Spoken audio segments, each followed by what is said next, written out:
மக்கள் பணத்திலிருந்து ஒரு பைசா கூட தொடமாட்டோம், தொடவும் விடமாட்டோம், தொட்டா விடமாட்டோம், இதுக்கு முன்னாடி தொட்டவங்களையும் விடமாட்டோம்.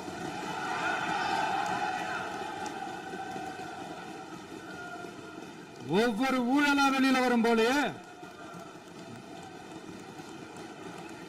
ஒவ்வொரு வேஷமா கலைஞ்சிரும் போலயே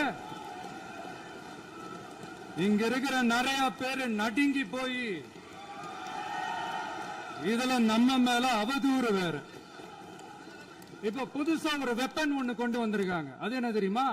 அவங்க தயவால தான் நம்ம ஆட்சி நடக்குதான். மக்கள் தயவால இந்த ஆட்சி நடந்துகிட்டு இருக்கு. மனசாட்சி உள்ள சக்திகளோட ஆதரவால இந்த ஆட்சி நடந்துகிட்டு இருக்கு. நாங்க தான் அனுப்பி வச்சோம் அப்படின்றாங்களே. அனுப்பி வச்சவங்களுக்கு மினிஸ்ட்ரியில இடம் கொடுத்தா ஏன் கதறீங்க? ஏன் இவ்வளவு கோவம்? ஏன் இவ்வளவு கதறல்? இதுல இன்னொரு முக்கியமான விஷயம், மார்க்சிஸ்ட் கம்யூனிஸ்ட் கட்சி நமக்கு ஆதரவு கொடுத்தது சுயேட்சையா எடுத்த முடிவுன்னு சொல்றாங்க. அதே மாதிரி இந்திய கம்யூனிஸ்ட் கட்சி நமக்கு ஆதரவு கொடுத்தது சுயேட்சையா எடுத்த முடிவுன்னு சொல்றாங்க. இதுல எங்க இருந்து நாங்க தான் அனுப்பி வச்சோம்னா புரியலையே. மக்களுக்கு நல்லா புரியும், எல்லாத்தையும் தெளிவா பார்த்துக்கிட்டு இருக்கிறாங்க. 2021 ஆகஸ்ட் 2 ஞாபகம் இருக்கா? Centenary celebration of Tamil Nadu legislature. அந்த ஃபங்க்ஷன்ல நம்ம முன்னாள் முதலமைச்சர் கருணாநிதி அவர்களோட கலைஞர் அவர்களுடைய கலைஞர் அவர்களுடைய புகைப்படத்தை மாண்புமிகு குடியரசுத் தலைவர் திறந்து வைக்கிற ஒரு ஃபங்க்ஷன். அந்த ஃபங்க்ஷன்ல national anthem followed by Tamil Thai Vazhthu அப்படின்னு அறிவிச்சது ஞாபகம் இருக்கா? அதாவது தேசிய கீதத்துக்கு அப்புறமா இரண்டாவது முறையா, நோட் திஸ் பாயிண்ட் மாண்புமிகு பேரவைத் தலைவர் அவர்களே, பிளீஸ் நோட் திஸ் பாயிண்ட். தேசிய கீதத்துக்கு அப்புறம் இரண்டாவது முறையாக தமிழ் தாய் வாழ்த்து பாடப்படும் அப்படின்னு சொன்னது ஞாபகம் இருக்கா? அதுவும் முத்தமிழ் அறிஞர் அப்படின்னு சொல்ற நம்ம கலைஞர் அவர்களுடைய அந்த புகைப்படம் வெளியிட்டு விழாவில் அவர் இருந்த இதே சபையில தமிழ இரண்டாவது இடத்துக்கு தள்ளினது யாருன்னு ஞாபகம் இருக்கா? அது மட்டும் இல்ல, அந்த தேசிய கீதத்தை நாட்டுப்பண் நேஷனல் ஆந்தம்னு சொல்லி அதே பங்கன்ல கடைசியா பங்கன் முடியும் போது செகண்ட் டைம் தேசிய கீதம் பாடினதும் ஞாபகம் இருக்கா? இதே அவையில் தான், அது அவை குறிப்பிலும் இருக்கிறது, இதே அவையில் தான் நடைபெற்றது. இந்த புக்க நேரத்தில் இந்த ஆதாரங்களை அளித்த மாண்பு முதல் அவர்களுக்கு நன்றியை தெரிவித்துக் கொள்கிறேன். டவுட் இருந்தா இந்த புக்கை பார்த்து தெரிஞ்சுக்கலாம். அதனால எல்லாம் கேட்டா என்ன சொல்லுவாங்கன்னா, அது ஜனாதிபதி கலந்துகிட்ட ஃபங்க்ஷன், அதெல்லாம் அப்படிதான், அதெல்லாம் கண்டுக்க கூடாது அப்படின்னு சொல்லுவாங்க. இதே மாதிரிதான் பேசுறது ஒண்ணு, செய்யறது ஒண்ணு, பேசுறது ஒண்ணு. இதெல்லாம் மக்கள் பார்த்துக்கிட்டு இருக்காங்க.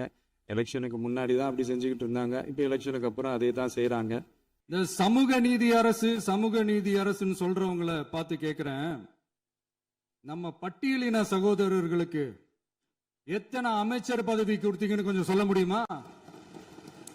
ஆனா நம்மளுடைய அரசுல 8 அமைச்சர் பதவிகள் யாருக்கு? நம்ம பட்டியலின சகோதரர்களுக்கு. எல்லாம் நம்ம அண்ணன், நம்ம தம்பி, நம்ம தங்கச்சிங்க. அண்ணல் அம்பேத்கர் அவர்களுடைய கிட்டத்தட்ட 100 ஆண்டு கால கனவு இப்ப நிறைவேறி இருக்கு. நான் ஏன் கொஞ்சம் சவுண்டா பேசுறேன் அப்படின்னா, அவங்களுக்கு கேட்கணுன்றதுக்காக தப்பா எடுத்துக்காது. தப்பே செய்ய மாட்டோம், ஊழலே செய்ய மாட்டோம், நேர்மையா தான் இருப்போம், நியாயமா தான் இருப்போம் அப்படின்னு சொல்றவங்களால மட்டும்தான் கூட்டணி ஆட்சி அமைக்க முன் வரும். ஆட்சியிலையும் பங்கு, அதிகாரத்திலையும் பங்கு கொடுக்க முன் வரும். ஊழல்லையே ஊறி போனவங்களால இந்த கூட்டணி ஆட்சியோ, ஆட்சியிலையும் பங்கோ, அதிகாரத்திலையும் பங்கு கொடுக்க முன் வராது.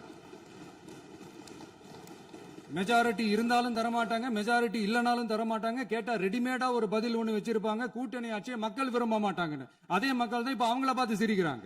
இங்க நம்மளை பத்தி அவதூறு பரப்புறதோட மட்டும் இல்லாம இப்ப நம்ம மக்கள் மேலேயும் அவதூறு பரப்ப ஆரம்பிச்சிட்டாங்க. மக்கள் நமக்கு ஓட்டு போட்டது தப்பான், குடும்பமா நமக்கு ஆதரிச்சது தப்பான். இது இப்ப இல்ல, நான் சொல்றது எம்ஜிஆர் அவர்கள் காலத்திலிருந்தே. அப்பவே அவர் ஜெயிச்சப்போ அதே மக்களை தப்பு தப்பா பேசுறது. மக்கள் என்ன பண்ணிட்டாங்க, எம்ஜிஆர் என்ன பண்ணிட்டாரு, எம்ஜிஆர் என்ன இது பண்ணிட்டாரு. 50 வருஷமா ஒரே டெக்னிக்கா.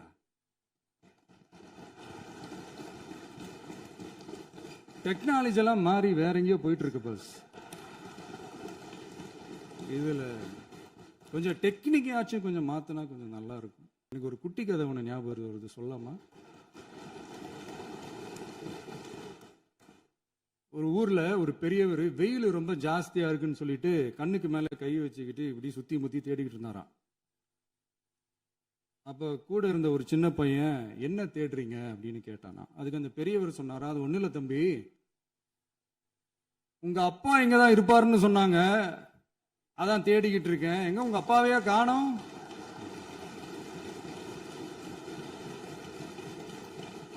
இல்ல, அந்த எங்களுக்கும் நக்கலா நையாண்டியா சம்பந்தம் இல்லாத குட்டி கதை இதெல்லாம் எங்களுக்கும் பேச தெரியும். அந்த கதையில பெரியவர் அப்படி சொன்னாராம், தப்பா எடுத்துக்காதீங்க.